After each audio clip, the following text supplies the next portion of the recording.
Big sale.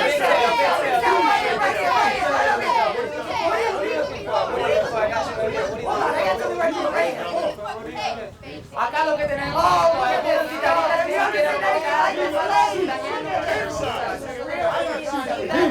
You looking for us too? Down the market back on Maxwell Street.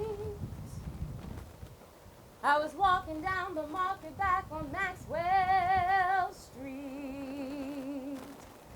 Lord, I'm talking about your wagons, talking about your push carts too. Sunday you can hardly pass. Hey. If you ain't got no money, then we ain't got nothing. Ladies, you got an anniversary coming up? The Maxwell Street women gonna carry me to my grave. 'Cause I got the Maxwell Street blues. You know, back in Europe, they used to say, go to Maxwell Street if you want to make a living.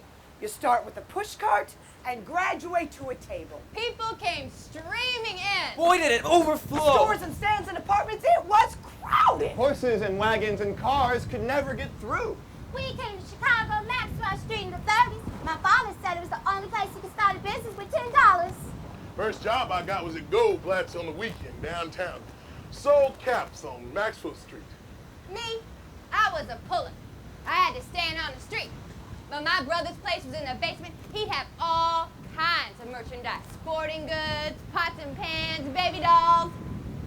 I got the people to go down there all day, no matter the weather. I sold ties on the street, and the store owners kept chasing me away from one store to the other. The bookstore, the deli, the matzah factory, the synagogue.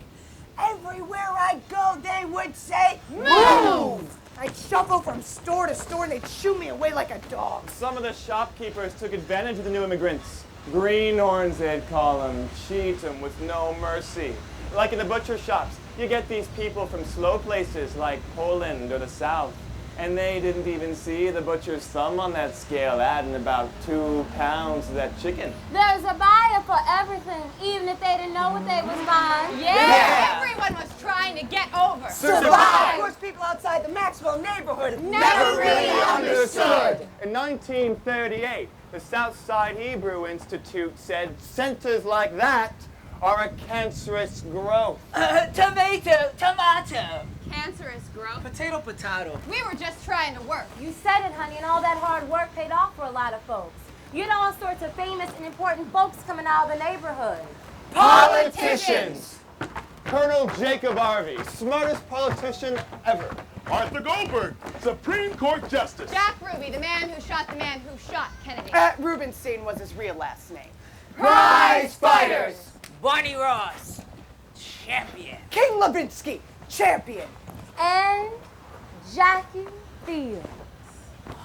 People in the neighborhood were always behind me, even before I beat Jack Thompson for the welterweight title in 1929. Back when I was Jacob Finkelstein, the butcher's kid, going to Lincoln High School. Growing up in our neighborhood, you had to be tough. Maxwell, on market days, you get these guys wrapping towels around their fists, punching it out for coins. Hey, did I ever tell you about the time that I met Calvin Coolidge? He was Entertainers! Paul Muni, actor. Benny Goodman, the jazz player. Actually, Benny Goodman started his orchestra in my father's restaurant, Gold's, where any and every Jewish celebrity that came to Chicago ate every single night. I met Sophie Tucker there. I met George Jessel there. I even met the great Houdini there. And at night, the gangsters would eat there. Al Capone and his mob ate there all the time. I knew Al Capone. I knew him very well. He was from over on 22nd Street, about a mile or so from Maxwell.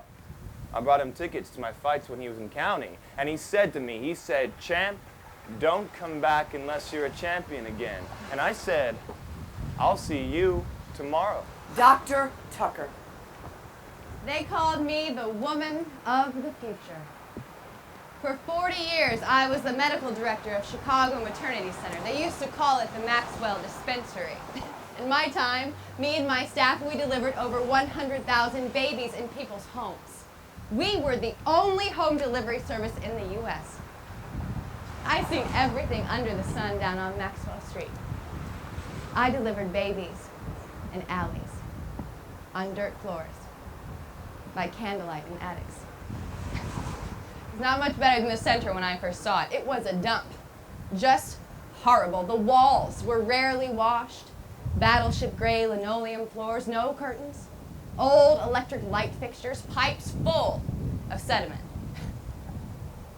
We managed to clean up the place.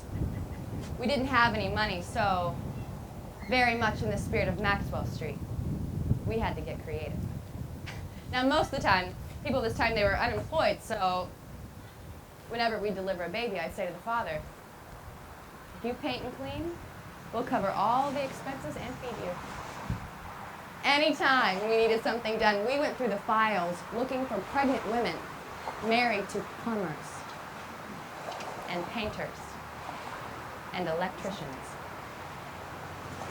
Yeah, we all had to hustle. Okay, now hold up. Do y'all see what we're standing in front of? This here is the Blues Heritage Plus. This bad boy's been keeping Maxwell alive. Now, I done heard everybody talk about their blues, what they did, what they got, what they didn't get. But nobody's talking about the blues. See, we gave Maxwell Street a beat. Some of us from the South, some of us on that blues highway, some of us on that Smokestack Express. You had all types of guitar pickers like Holland Wolf, Jimmy Rogers, and Muddy Waters. I got the Maxwell Street Blues.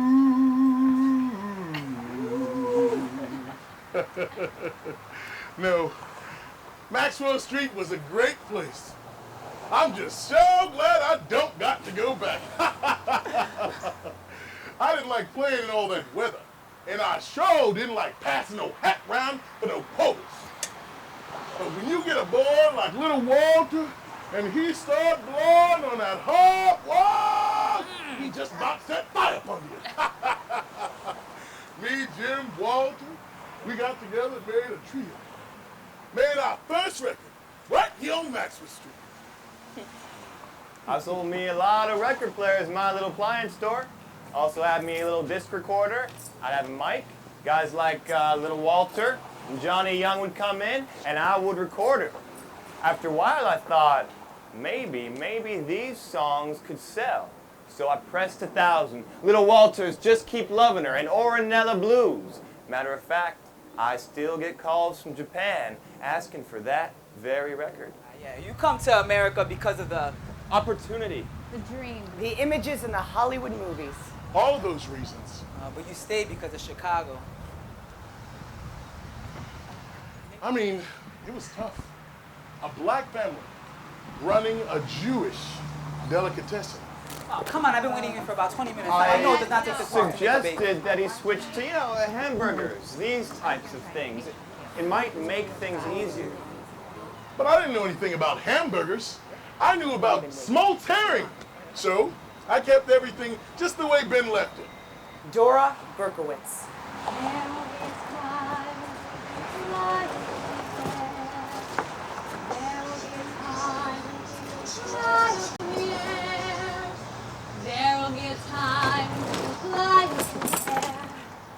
My mother was worldly. She read the English language newspapers. That's how I came to see the Wright brothers demonstrate their new They play. came to Grant Park. The only way you knew about things like that were the newspapers. This was 1906, 07. There weren't even any radios yet. There were thousands of people in Grant Park to see the play. Everybody was amazed. Look at it. They're flying! It was such an incredible thing. People could never believe it. My mother used to say, There will be a time when people fly up in the air. But when we were kids, we never would have believed anything like that. Who would have believed 50 years ago in the atomic bomb? Flying to the moon. and my arrow gets high when people fly. All right.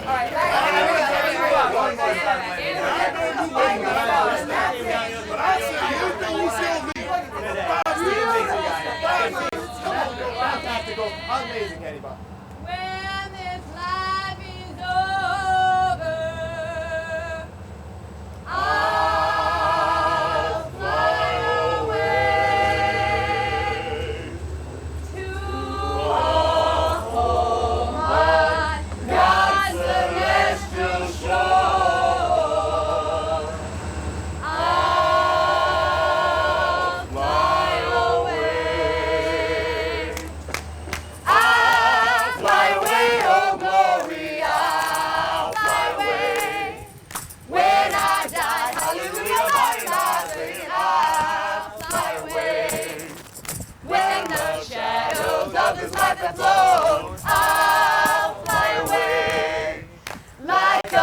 Berkow.